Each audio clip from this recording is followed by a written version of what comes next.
ॐ भूर्भुवः स्वः तत्सवितुर्वरेण्यं भर्गो देवस्य धीमहि धियो यो नः प्रचोदयात्। ॐ सद्गुरुचरणकमलेभ्यो नमः। परम पूज्य गुरुदेव परमवंदनीय माता जी के दिव्य संरक्षण में विराजमान ऑनलाइन दैनिक स्वाध्याय के इस कार्यक्रम में आप सभी आत्मीय बंधुओं का बहुत बहुत स्वागत, बहुत बहुत अभिनंदन है। आइए साथियों, अखंड ज्योति मई 2023 के अगले अध्याय का शुभारंभ करें और ध्यानपूर्वक स्वाध्याय करेंगे। आप सब शेयर करना न भूलें, जिससे कि गुरु जी के विचार घर घर तक पहुंच सकें। आज का अध्याय है महाकवि कालिदास का ज्योतिष दर्शन। महाकवि कालिदास की विद्वत्ता और बहुमुखी प्रतिभा ने विश्व के समस्त विद्वानों को आकर्षित किया है। संस्कृत से लेकर अन्य भाषाओं के विद्वान भी उनकी मुक्त कंठ से प्रशंसा करते हैं। उनके ग्रंथों में चारों पुरुषार्थ, धर्म, अर्थ, काम और मोक्ष, अर्थशास्त्र, कामशास्त्र, संगीत, दर्शन, इतिहास, भूगोल एवं ज्योतिष के साथ साथ अन्यान्य विषयों का भी समावेश मिलता है। महाकवि कालिदास ने कई महाकाव्यों की रचना की, जिनमें 7 प्रसिद्ध हैं: रघुवंश, कुमार संभव, मेघदूत, ऋतुसंहार, अभिज्ञान शाकुंतलम, विक्रमोर्वशीयम तथा मालविक्राग्नि मित्रम। इन ग्रंथों में यत्र तत्र ज्योतिषीय प्रयोग महाकवि के ज्योतिष प्रेम को प्रकट करते हैं। महाकवि ने काव्य रचना के साथ जहाँ आवश्यकता हुई वहाँ स्पष्ट रूप से ज्योतिष संदर्भों को समायोजित किया। अपने ग्रंथों में महाकवि ने नक्षत्र, तारा, तिथि, मुहूर्त, अयन, ग्रह दशा, रत्न ग्रह शांति, शकुन, यात्रा, स्वप्न, राजयोग, ग्रहों की चर्चा, उच्चता, नीचता, वक्रत्व, मार्गत्व, ग्रहण संक्रांति, ग्रहों का योग, काल विधान, पुनर्जन्म, भवितव्यता आदि का प्रसंगवश वर्णन किया है। अभिज्ञान शाकुंतलम के मंगलाचरण में भगवान शंकर की अष्टमूर्तियों में सूर्य चंद्रमा रूपी मूर्ति का उल्लेख करते हुए ये द्वेकालम विधत्तः कहकर संपूर्ण काल विधान जो ज्योतिष शास्त्र का मूल उद्देश्य है उसको उन्होंने स्पष्ट कर दिया। वस्तुतः तिथिवार, नक्षत्र, योग तथा करण जो पंचांग हैं सूर्य चंद्रमा पर ही आधारित हैं। दिवारात्रि ही नहीं अपितु सृष्टि से लेकर प्रलय पर्यंत सूर्य चंद्रमा ही काल का विधान कर रहे हैं। ये दोनों ज्योतिष शास्त्र के मेरुदंड हैं। इनमें भी चंद्रमा सूर्य से ही पोषित हो रहा है, प्रकाशित हो रहा है का स्पष्ट उल्लेख रघुवंश के 3 सर्ग में है। पुपोष वृद्धिम हरिदश्व दिन्धितेरनु प्रवेशादिव बालचंद्रमाः। किसी भी जातक की कुंडली में यदि 5 ग्रह निर्मल होकर अपने उच्च स्थान में स्थित हों तो वह जातक निश्चित ही चक्रवर्ती सम्राट होता है। ज्योतिष शास्त्र के इस कथन को महाराज रघु के जन्म काल की ग्रह स्थिति कुंडली से महाकवि ने प्रमाणित किया है। ग्रहों की प्रतिकूलता में ग्रह शांति अवश्य ही लाभदायी होती है, तभी तो महर्षि कण्व व शकुंतला के प्रतिकूल ग्रह शांति हेतु सोमतीर्थ जाते हैं। दैवमस्याः प्रतिकूलम शमयुतम सोमतीर्थगतः। विवाह में शुभ मुहूर्त आवश्यक होता है। हिमालय पुत्री पार्वती से भगवान शिव का विवाह निश्चित हो गया, तब मांगलिक कृत्य जो विवाह से पूर्व होते हैं उनको मैना ने मैत्र मुहूर्त तथा उत्तर फाल्गुनी नक्षत्र में कराया। सप्तर्षिगणों से विवाह की तिथि पूछकर हिमालय ने स्वाति नक्षत्र में विवाह का दिन निश्चित किया। विवाह का श्रेष्ठ नक्षत्र स्वामी ज्योतिर्विदों में मान्य है। इतना ही नहीं, वैवाहिक लग्न में सप्तम स्थान सर्वथा शुद्ध होना चाहिए। विवाह के पश्चात वधू प्रवेश तथा द्विरागमन में शुक्र सन्मुख प्रतिकूल रहता है। इसका उल्लेख कुमार संभव के 3 सर्ग में उन्होंने किया है। मालविकाग्नि मित्रम में विदूषक राजा से कहता है, चलिए हम लोग निकल चले, कहीं मंगल ग्रह के समान वक्र गति से चलता हुआ वह पुनः पिछली राशि पर न आ जाए। पुनः कहता है कि हे राजन, ज्योतिषियों ने कहा है कि इस समय आपका नक्षत्र प्रतिकूल चल रहा है। दिशाएं अनुकूल एवं प्रतिकूल होती रहती हैं, दोनों में सम रहना चाहिए। सूर्य की संक्रांति तथा अयन की चर्चा रघुवंश के 9वें सर्ग में दशरथ के मृगया प्रसंग में द्रष्टव्य है, जहाँ वर्णन है कि महाराज दशरथ आखेट करते हुए सुदूर दक्षिण दिशा में चले गए। उस दिन उत्तरायण की स्थिति बन रही थी, सूर्य उत्तर की ओर मुड़ना चाह रहे थे। उसी समय महाराजा दशरथ ने भी अपना रथ उत्तर की ओर मोड़ दिया। नक्षत्रों में अश्विनी, कृत्तिका, पुनर्वसु, पुख्य, उत्तरा, फाल्गुनी, चित्रा विशाखा का उल्लेख करते हुए किस नक्षत्र में कितने तारे हैं उसका वैज्ञानिक वर्णन उन्होंने किया है। तिथियों में प्रतिपदा, अमावस्या, पूर्णिमा के साथ एकादशी का भी उल्लेख है। मेघदूत के उत्तर भाग में प्रबोधनी देवोत्थान एकादशी का उल्लेख करते हुए उस दिन यक्ष के शाप निवृत्ति की बात कही है। यही कारण है कि संस्कृत के अनेक विद्वानों ने इसे ही कालिदास की जन्मतिथि के रूप में स्वीकार किया है। मेघों के निर्माण में धुआं, प्रकाश, जल तथा वायु कारण है। इसका उल्लेख उनकी वैज्ञानिक दृष्टि की ओर संकेत करता है। आषाढ़ माह में वर्षारंभ का उल्लेख मेघदूत के दूसरे श्लोक में कालिदास ने किया है। वर्षा के पश्चात अगस्त तारे का उदय होता है। इसका प्रामाणिक ज्योतिषीय वर्णन कालिदास ने किया है। कभी वर्षा के समय यदि क्रूर ग्रह वर्षाकारक ग्रहों के मध्य आ जाए तो वर्षा नहीं होती, अकाल पड़ जाता है। इसका उल्लेख रघुवंश में है। 2-3 ग्रहों के आपस में युति होने से परिणाम सुखद होता है, इसका उल्लेख भी है। अगस्फुरण में से होने वाले परिणामों का भी यत्र तत्र वर्णन है। राजा दुष्यंत कण्व के आश्रम में प्रवेश करना चाहते हैं, उसी समय उनकी दाहिनी भुजा फड़क उठती है। इसका परिणाम ज्योतिष शास्त्र में पत्नी लाभ कहा गया है। राजा विचार करते हैं कि भला आश्रम में यह कैसा संभव होगा, तथापि भवितव्यता कहीं भी होकर रहती है। इस प्रकार वे भवितव्यता में अपना अटल विश्वास प्रकट करते हैं। रघुवंश के 14वें सर्ग में सीता जी का दाहिना नेत्र फड़कता है। इसे अपशकुन मान वे डर जाती हैं। स्वप्न दर्शन का भी फल होता है। इसका वर्णन रघुवंश महाकाव्य में प्राप्त होता है। अपशकुनों का विस्तृत वर्णन कुमार संभव महाकाव्य में प्राप्त होता है। जब तारकासुर युद्ध के लिए प्रस्थान करता है, उस समय गिद्धों का झुंड दैत्य सेनाओं के समीप आकर ऊपर मंडराने लगता है। भयंकर आंधी चलने लगती है। आकाश मंडल जलते हुए अंगारों, रुधिरों और हड्डियों के साथ बरसने लगते हैं तथा दिशाएं जलती हुई प्रतीत होने लगती हैं। ऐसा लगता है जैसे दिशाएं धुआं उगल रही हैं। वर्णन है कि तब हाथी लड़खड़ाने लगे, घोड़े जमीन पर गिरने लगे, सेनाओं में कंपन होने लगा, कुत्ते इकट्ठे होकर मुख को ऊपर करके सूर्य से दृष्टि लगाकर कान के पर्दे को फोड़ने वाली भयंकर आवाज में रोने लगे। ऐसे अनेक अपशकुनों को देखकर भी तारकासुर ने प्रस्थान किया और उसका परिणाम हुआ कि वह युद्ध में मारा गया। रघुवंश में 12वें सर्ग में जब खरदूषण राम से युद्ध के लिए प्रस्थान करते हैं तो वे शूर्पणखा को आगे करके चले। उसकी नाक कटी थी, अतः यही अपशकुन हो गया और खरदूषण का विनाश हुआ। रत्नों का भी प्रभाव मानव पर पड़ता है। इसके अनेक उदाहरण महाकवि कालिदास ने दिए हैं। सूर्यकांतमणि सूर्य की किरणों के स्पर्श से आग उगलती है, जबकि चंद्रकांतमणि चंद्र किरणों के स्पर्श से जल निःसृत करती है। रत्नविद्ध होने से कम प्रभावी होते हैं, जैसा कि शकुंतला के सौंदर्य वर्णन में अनाविद्ध रत्न कहा है। पन्ना, माणिक्य, पद्मराज, पुखराज आदि रत्नों का यथास्थान प्रसंगवश उल्लेख आया है। इन ज्योतिषीय वर्णनों को देखकर कहा जा सकता है कि महाकवि कालिदास जितने काव्य मर्मज्ञ थे, उतने ही ज्योतिष मर्मज्ञ भी हों भी क्यों न, उन पर भगवान महाकालेश्वर एवं भगवती महाकाली जगदम्बा का वरद हस्त जो था। यह स्पष्ट है कि महाकवि कालिदास का ज्योतिष ज्ञान अत्यंत उन्नत एवं समृद्ध था, जो आज भी प्रासंगिक है। हमने महाकवि कालिदास के द्वारा रचित ग्रंथों के माध्यम से उनके ज्योतिष विज्ञान की यात्रा की। अब आइए एक छोटा सा प्रसंग है। इन पंक्तियों, इन अध्यायों को पढ़ करके हमारे परिजन अपने इतिहास में घटित होने वाली महत्वपूर्ण घटनाओं, महत्वपूर्ण ग्रंथों और उनके रचनाकार, उन महामानवों की कुछ जानकारी अवश्य प्राप्त करेंगे। बड़ा सुंदर प्रयास है अखंड ज्योति पत्रिका के माध्यम से। एक छोटी सी कहानी है साथियों कि अब्दुल रहीम खान खाना प्रसिद्ध कवि थे, पर साथ ही वे एक नेक दिल इंसान भी थे। जकात यानी दान में उनका बहुत भरोसा था। वे प्रतिदिन गरीबों और याचकों को घर के बाहर दान किया करते थे, पर उनका नियम था कि दान देते समय अपनी नजरें झुका लिया करते थे और झुकी हुई नजरों से ही दान दिया करते थे। एक बार प्रसिद्ध कवि गंग उनसे मिलने आए तो उन्होंने देखा कि एक व्यक्ति कई बार रहीम साहब से दान ले चुका है, पर उनकी नज़रें झुकी होने का फ़ायदा उठाकर बार बार कतार में लग जाता और दान देने लग जाता। यह देखकर कवि गंग खान खाना जी से कविता में बोले, सीखी कहाँ से नवाब जूं ऐसी देनी देन, ज्यों ज्यों कर ऊंचे चढ़े त्यों त्यों नीचे नयन। नवाब साहब, दान देने का ऐसा तरीका भला आपने कहाँ से सीखा?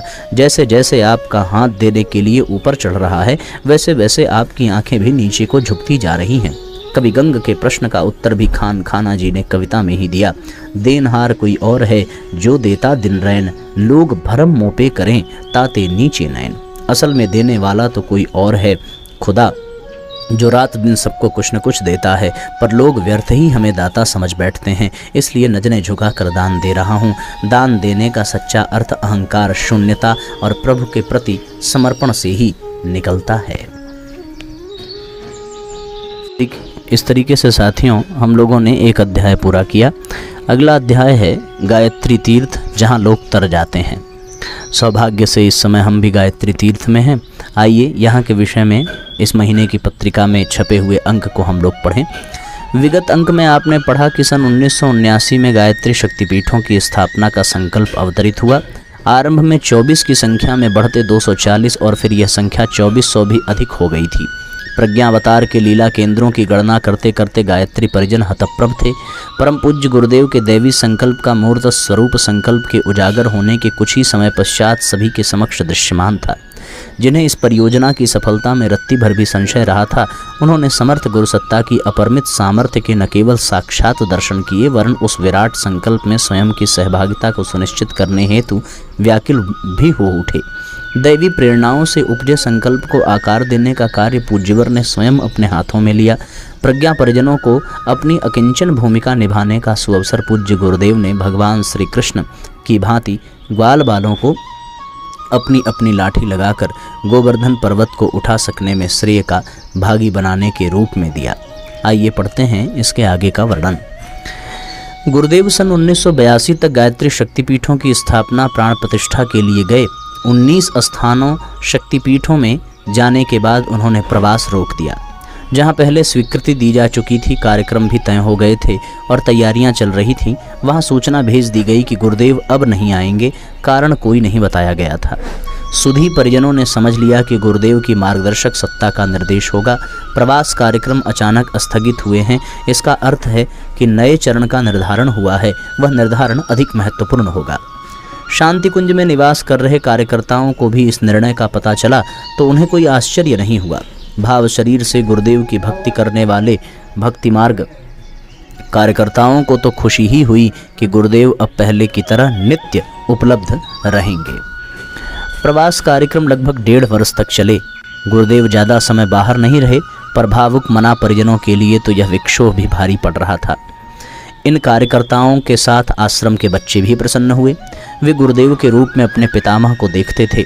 उन्हें पता चला कि गुरुदेव अब बाहर नहीं जाएंगे तो उन्हें गुरुदेव को प्रणाम करने उनके पास दौड़े गए। प्रणाम किया, कुछ देर चुपचाप खड़े रहे। गुरुदेव ने उनकी पीठ थपथपाई और कुछ टॉफियाँ उनकी हथेली पर रख दी। उनकी भावनाओं को मान्यता देते हुए कहा, जाओ अब पढ़ो और खेलो। उसी दिन अंतरंग गोष्ठी में प्रवास संबंधी घोषणा के बाद गुरुदेव ने कहा कि शक्तिपीठों का विस्तार होना है। जहां बड़ी स्थापनाएं नहीं हो सकेंगी, गायत्री माता की प्रतिमा नहीं स्थापित की जा सकेंगी, वहां गायत्री माता के चित्र स्थापित किए जाएंगे। संभव हुआ तो छोटी प्रतिमाएं लगेंगी। वे संस्थान प्रज्ञापीठ कहलाएंगे। और जहां यह भी संभव नहीं होगा, वहां चरणपीठ बनाए जाएंगे। उन स्थानों पर एक शिला स्थापित की जाएगी। 4 वर्ग फुट की इस शिला पर गायत्री माता के चरण खुदे होंगे। इन स्थापनाओं का उद्देश्य छोटे छोटे कस्बों और गांवों में भी गायत्री चेतना का विस्तार होगा। गायत्री माता विश्व ब्रह्मांड को आलोकित करने वाली महाशक्ति के लोक देवता के रूप में भी अवतरित होने की भूमिका रहेगी। संध्या समय गुरुदेव ने अपने एक वरिष्ठ सहयोगी से कहा, आकाश में एक ही सूर्य है और एक ही चंद्रमा। सागर, नदी, तालाब और झील में दोनों का एक एक प्रतिबिंब ही होता है ना, लेकिन मनुष्य और अन्य प्राणियों के चित्त में वह कई रूपों में झलकता है। गायत्री चेतना को भी इसी तरह विभिन्न रूपों में व्यक्त होना है। गुरुदेव ये सब कह रहे थे, लेकिन उन कार्यकर्ता का मन किन्हीं और विषयों में भी चला जाता। लगता था भीतर कोई और मंथन चल रहा है। गुरुदेव ने उन कार्यकर्ता की मनः स्थिति ताड़ ली और पूछा, बेटा तुम्हारा मन कहीं और है। अपनी ये बातें तो पीछे भी होती रहेंगी, तुम उन बातों को पूछो जो तुम्हें मथे जा रही है। मेरा मन आपके ही पास है गुरुदेव, उन कार्यकर्ता ने कहा। फिर स्वगत ही बोला, गुरुदेव आपका आहार दिनों दिन अल्प होता जा रहा है। कई बार तो लगता है कि आप कुछ भी नहीं लेते हैं, कैसे शरीर चलता है। गुरुदेव प्रश्न सुनकर थोड़े रुके, कुछ कहें इसके पहले ही उन कार्यकर्ता ने जैसे बच्चों की तरह हट किया। ये मत कहना कि गुरुदेव की ये मत कहना गुरुदेव कि योगियों को आहार की ज़रूरत नहीं पड़ती, बिना खाए भी उनका काम चल जाता है। उत्तर के लिए यह सीमा बांध देने के बाद गुरुदेव की मुस्कुराहट हल्की सी हंसी में खिल उठी। फिर वे गंभीर हुए और बोले, तुम शरीर विज्ञान या चिकित्सा शास्त्र की दृष्टि से पूछ रहे हो ना? बिना आहार और पोषण के शरीर कैसे रहता है, यही ना? तो सुनो, मैं आकाश खाता हूँ। आकाश में अपने स्वजनों का रोग और द्वेष प्रचुर मात्रा में घुला है, उसे निगलता हूँ। इतना सुनने के बाद उन कार्यकर्ता को लगा कि समूचा परिदृश्य ही बदल गया। सामने न कोई भवन है, न छत है, न दीवारें, न दलान। दूर दूर तक बर्फ फैली हुई है। उस बर्फ पर लपटें उगलती हुई आग धधक रही है। धरती पर और आकाश में वे लपटें जिह्वाओं की तरह लहरा रही हैं। पास ही एक दिगंबर साधु अपना मुंह फाड़े उन लपटों को निगलने की कोशिश कर रहा है। वे ज्वालाएं मुख में प्रवेश करती हुई कंठ में ठहर जाती, कंठ का रंग धीरे धीरे नीलवर्ण का होता जा रहा है। उस सन्यासी की आकृति विराट रूप धारण करती जा रही है और फिर धीरे धीरे सब शांत होता जाता है।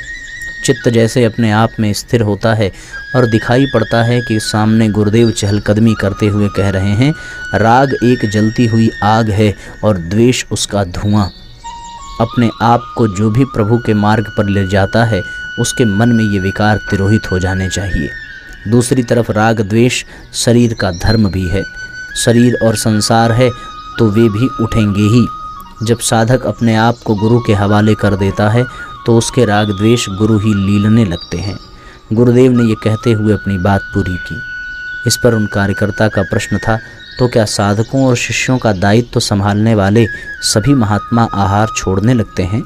गुरुदेव ने कहा, नहीं, आहार कोई नहीं छोड़ता। अपने परिजनों का गुरुतर दायित्व ग्रहण करने के बाद हवा और आकाश वे पोषक तत्व सीधे ही प्रदान करने लगते हैं। यह भी तो देखो कि जिस अन्न और आहार से शरीर पोषण प्राप्त करता है वे भी तो आकाश से ही ऊर्जा और प्राण लेकर पुष्ट होते हैं। सुनकर उन कार्यकर्ता का समाधान हो गया। उस समाधान से भी ज्यादा समाधि जैसा आनंद मिलने लगा। श्री कृष्ण का विराट रूप देखने के बाद अर्जुन ने जो सौम्य रूप देखा, लगभग वैसी ही प्रफुल्लता अनुभव हो रही थी। उन्हीं कार्यकर्ता को गुरुदेव ने बताया, अब हम इसी जन्म की नहीं, पिछले जन्म में जागृत और जीवंत रही आत्माओं को भी खोज निकालेंगे। एक एक व्यक्ति को ढूंढने और परखने का काम दुष्कर है। उसके लिए बड़ी संख्या में लोगों को एकत्रित करना और परखना होगा। 2 साल से हम लोग जन्म समय के आधार पर परिजनों के स्तर और क्षमताओं की निगरानी कर रहे हैं। उस प्रयोग के कुछ सार्थक परिणाम भी आए हैं। ज्योतिर्विद्या का उन्मेष, जन्म समय के आधार पर सक्षम प्रतिभाओं की खोज अर्थात ज्योतिष के आधार पर प्रतिभाओं की परख के परिणाम आने लगे थे। इस संवाद से 2 साल पहले फरवरी 80 में गायत्री परिवार के कार्यकर्ताओं से उनके जन्म का विवरण मांगा गया। इसमें जन्म का समय, तिथि, वर्ष और स्थान के अलावा पारिवारिक पृष्ठभूमि की सूचनाएं शामिल हैं। इन दिनों प्रचलित ज्योतिष की गणना में पुराने मानदंड और सिद्धांतों का ही प्रयोग किया जाता रहा है। नतीजतन परिणाम भी उलट पुलट आते हैं। दूसरे ज्योतिष जानने वाले विद्वान फलित बताते समय अपने लालच को रोक नहीं पाते। वे ऐसी घोषणाएं करने में दिलचस्पी लेते हैं जिनसे यजमान डर जाए और दान, पूजा, रत्न तथा उपाय आदि के नाम पर पंडित के सामने जेब उड़ेलता रहे। गुरुदेव इन कारणों से फलित ज्योतिष के आधार पर अपनी समस्याओं को समझने और समाधान ढूंढने की प्रकृति को निरुत्साहित करते रहे। इस मान्यता में अब भी कोई बदलाव नहीं आया था।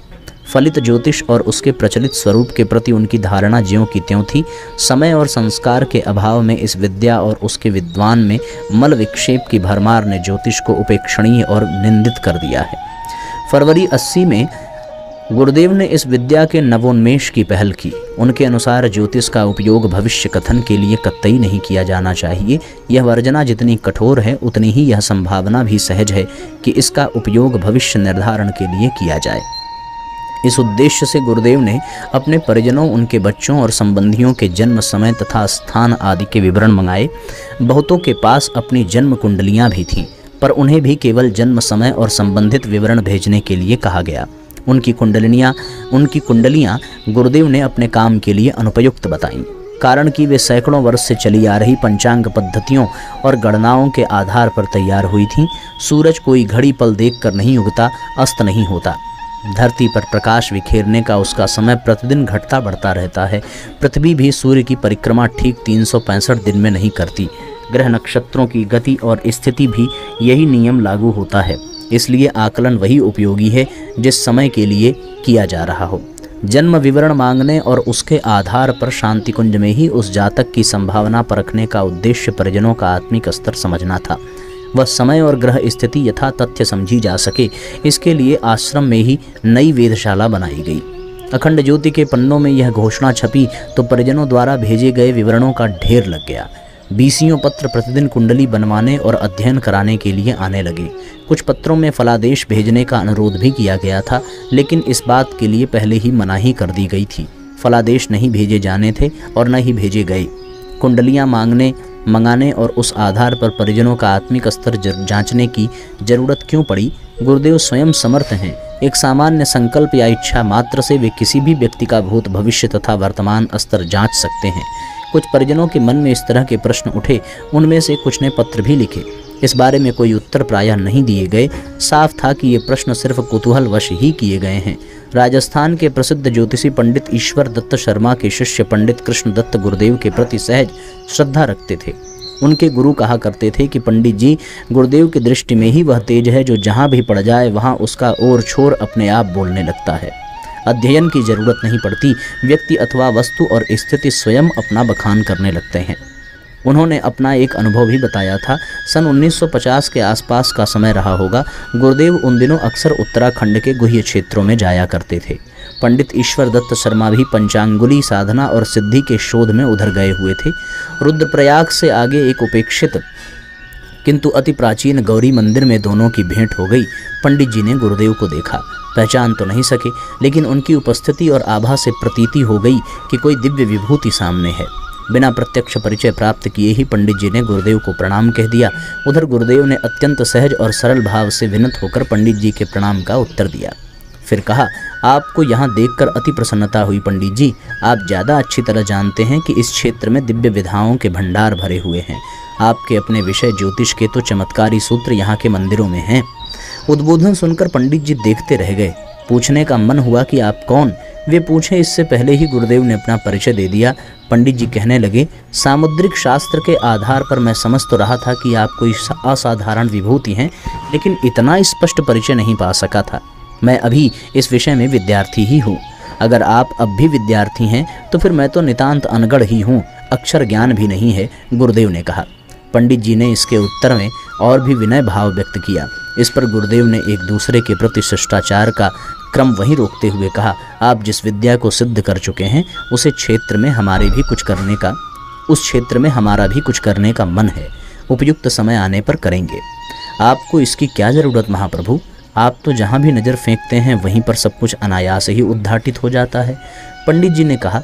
इस पर गुरुदेव का उत्तर था, दीपक जलाने से रोशनी उत्पन्न हो जाए तो उस काम के लिए अपनी साधना सामर्थ्य का उपयोग क्यों किया जाए? सुनकर पंडित जी गदगद हुए। उन्होंने विनोद भी किया, तो हम लोग रोशनी जलाने का काम कर रहे हैं। गुरुदेव ने कहा, आप विद्वान हैं, अच्छी तरह जानते हैं कि भगवान ने प्रत्येक व्यक्ति को अलग अलग भूमिका दी है, उसे अपना ही काम करना चाहिए। इसके बाद उन्होंने चर्चा को विराम दिया और कहा, खैर आप इस क्षेत्र में आए हैं तो यहाँ से करीब 4 मील बाघंबरी बाबा के पास जरूर जाएं। वे त्रिकालदर्शी हैं, पास आने वालों पर बाघ की तरह गुर्राते हैं और हर किसी को नज़दीक फटकने नहीं देते। उनके पास आपको ज्योतिष के महत्वपूर्ण सूत्र हाथ लगेंगे। इस संवाद के बाद पंडित जी और गुरुदेव दोनों अलग अलग दिशाओं में चले गए। कुछ माह बाद गुरुदेव मथुरा आ गए। पंडित जी भी अपने गृहनगर लौट गए। दोनों में संपर्क और संवाद बना रहा। उन्हीं पंडित जी के शिष्य कृष्ण दत्त शांति कुंज आए तो उन्होंने अपने गुरु से सुने संस्मरणों का हवाला दिया। गुरुदेव ने कहा, पहले उनसे हुई चर्चा मुझे अब भी याद है। उनने कहा था कि ज्योतिष विद्या का उपयोग हम लोग किसी दिन अवश्य करेंगे। इसका उद्देश्य भविष्य कथन नहीं, लोगों के भविष्य का निर्धारण होगा। पंडित कृष्ण दत्त ने कहा, हमारे गुरु भी इसी मत के समर्थक थे। वे कहते थे कि पंडित लोग यजमानों से दान दक्षिणा लेकर, रत्न बेचकर या यंत्र मंत्र के पुर्जे देकर धन ऐंठते हैं। यह गलत है। ऐसा ज्योतिषी जातक का और अपना अहित करता है। उन्होंने कहा, पिछले कर्मों का परिणाम तो भुगतना ही पड़ेगा। दान पुण्य और सत्कर्म के द्वारा उसकी धार को सहनीय बनाया जा सकता है। पूजा प्रार्थना से पात्रता विकसित हो सके तो उन परिणामों को टाला भी जा सकता है, लेकिन किसी भी मुमुक्षु को इसकी आकांक्षा नहीं करनी चाहिए।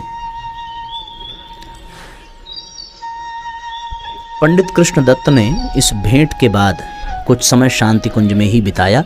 यहाँ विज्ञान और शुद्ध गणित के आधार पर सही जन्म कुंडलियों का निर्माण में कुछ समय सहयोग भी दिया। जिस समय पंडित जी यहाँ आए थे 11 और ज्योतिष आचार्य इस काम में लगे हुए थे। पंडित कृष्णदत्त ग्रह नक्षत्रों की गणना, गति और स्थिति जानने की आसान विधियों के अच्छे जानकार थे। उन्होंने शांति कुंज में शोध कर रहे कुछ विद्वानों से इस विषय में विमर्श भी किया। बहरहाल ज्योतिष के आधार पर प्रतिभाओं को पहचानने और तराशने की प्रक्रिया आरंभ हुई। उन दिनों शांति कुंज के मुख्य भवन से गायत्री मंदिर के बीच मार्ग के दोनों ओर सुरम्य वाटिकाएं सजी हुई थी। दोनों ओर 14 वाटिकाएं जैसे 14 भुवन की प्रतीक हों। लता बल्लरियों से आवृत छत वाली इन वाटिकाओं के बीच में पत्थर के बने तख्तनुमा आसन थे। जमीन से करीब 2 फुट ऊंचे बने इन आसनों पर बैठकर लोग आसानी से ध्यान लगा सकते थे। उनकी लंबाई चौड़ाई इतनी थी कि पांव फैलाकर विश्राम भी किया जा सकता था। कुछ समय पहले ही इन वाटिकाओं का नवीनीकरण हुआ। नए नए पौधे और लता पत्रों को लाकर रोपा गया था। अंकुरित और पल्लवित होकर उनकी बेलें ऊपर चढ़ने लगी थीं तथा आसन को ऊपर से आच्छादित भी करने लगी थीं। साधक और शिविरार्थी उन लता कुंजों में बैठकर ध्यान स्वाध्याय करते। दोपहर के समय जब धूप तेज हो जाती और हवा में भी थोड़ी तलखी आ जाती तो साधकों को ये वाटिकाएं बहुत लुभाती थीं।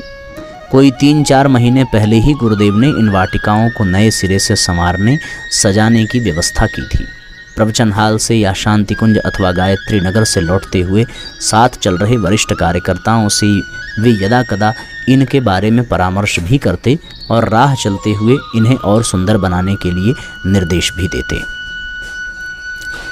इस तरीके से साथियों, आज का ये अध्याय भी पूरा हो गया और स्वाध्याय का भी समय पूरा हो गया। आइए गायत्री मंत्र पढ़ें, आज के सत्र को विराम दें। ओम भूर्भुवः स्वः तत्सवितुर्वरेण्यं भर्गो देवस्य धीमहि धियो यो नः प्रचोदयात्। ओम। सभी आत्मीय बंधुओं को बहुत बहुत प्रणाम, बहुत बहुत धन्यवाद। सबको नमस्कार, शुभ रात्रि।